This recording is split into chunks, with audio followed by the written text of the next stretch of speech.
Jose Aldo Jr. is still competitive in the title race at 135.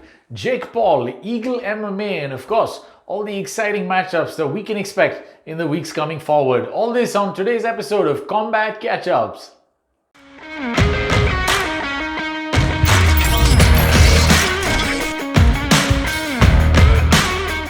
Hello everybody and welcome to another episode of Combat Catchups. Today I'd like to kick things off by talking about the week that went by. The UFC Apex in Las Vegas was host to a fight night event which saw some exceptional performances, some of which I'd recommend you go and take a look at. Well, to start with, Chris the Action Man Curtis knocked out Brendan Allen at some point in the second round and put in a great performance. So take a look at that. Second on my list for fights that you need to watch was the first round, very early knockout by Jamal Hill over a very capable Jimmy Crute. Now the last two fights, I have two more on that list, start off with the co-main event. Rafael Fiziev, who was taking on New Zealand's Brad Riddle, put in a dominant performance, cutting off the octagon, managing the distance, the pace, and generally showing fantastic distance management before finally securing a knockout via a picture-perfect spinning heel kick to the head. The Crown Glory, however, for the evening was the headline main event. Jose Aldo Jr. took on Rob Font at 135. And I must be honest, going into this event, I was questioning Jose Aldo's place in the top 5 and whether he really was a contender that could still make a run at UFC Gold. Well, Jose Aldo has silenced me and some other critics who didn't think he'd be competitive enough. Now, after all, he had taken some savage beatings at the hands of Max Holloway at 145, and the result wasn't too different when he faced Peter Yan at 135 either. But Aldo seems to be evolving, has reinvented himself, and well, on Saturday, Rob Font had absolutely no answers for Jose Aldo's newfound success with his boxing, his power punches, and some leg kicks that made an appearance late in the fight. Well, Jose Aldo has gone on to call for a fight with TJ Dillashaw after his latest win, and I think that is a great matchup to make considering where both these gentlemen stand. They're both in the top 5, TJ a former 2-time bantamweight champion coming back after a long hiatus on that drug ban of course, and losing his first comeback fight in a very close decision to Corey Sandhagen. Well, let's see when that happens, but it will be an exciting matchup when it does go down. Now, the UFC has also made some exciting announcements for fights we can expect over the coming weeks and months. Now, the UFC has made 3 big announcements. First up, the match between Jan Blachowicz and Alexander Rakic. Both men are top contenders in the top 5. Blachowicz, of course, the former light heavyweight champion that recently dropped his championship to Glover Teixeira. Now, both men in a bid to try and get right back into the title race, and Jan Blachowicz trying to prove that he is not yet done. There's been another title matchup that's been announced. Israel Adesanya will be defending his title early next year against the former middleweight king Robert Whittaker.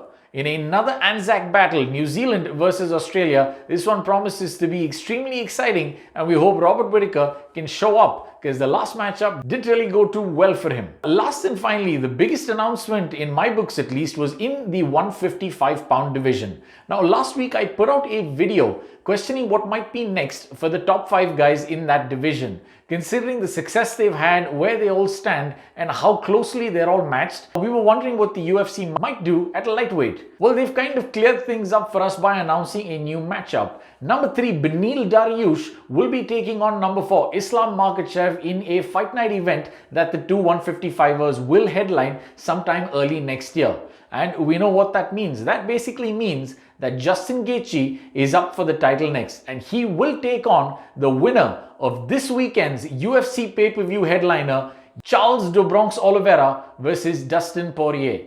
Speaking of which, that is the most exciting news for this week. We are, of course, in the midst of Fight Week, baby. UFC 269, the last and final pay-per-view of the year, with one of the most anticipated matchups in the UFC. Dustin the Diamond Poirier will be making his second attempt at securing undisputed UFC gold when he goes up against Charles do Bronx Oliveira in a 155-pound clash. Stylistically speaking, skill-wise, this is an absolute dream of a matchup. I can't wait for it, and it is one of my personal favorites this year. Well, we'll see how things turn out because we know what's next. once this match goes down. And as always, we will be doing the pre-fight breakdowns for all those exciting fights at UFC 269, so keep your eyes out for those videos that will be dropping very shortly.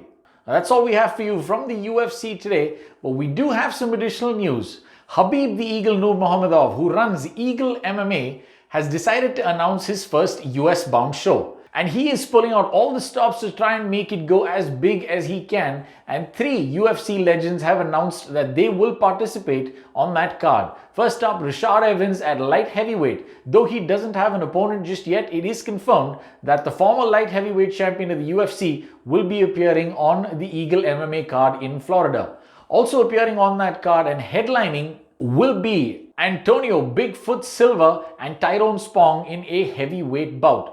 We'll see how that turns out and we'll bring you any updates that we get from Eagle MMA. Now, last and finally, before I sign off for today, I have an update for you from the world of exhibition boxing. Now, we all know that about 2 weeks from now, December the 18th, was to see a clash between Jake Paul and Tommy Fury. Unfortunately, though, Tommy Fury, 2 weeks before the anticipated fight, has pulled out citing an injury to his ribs and an infection in his chest. Well, Jake Paul's been desperate to make sure the event goes on, and he put out a call there for any opponent that will answer.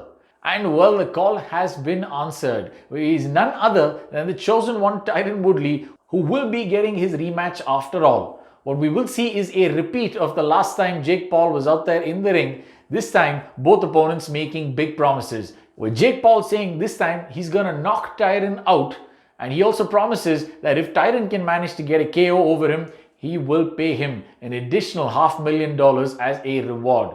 Well, big promises from both contenders. We'll see what goes down come December the 18th. Well, that's all I have for you today. Thank you so much for tuning in. And as always, like, subscribe, share, and follow. I will see you in another video.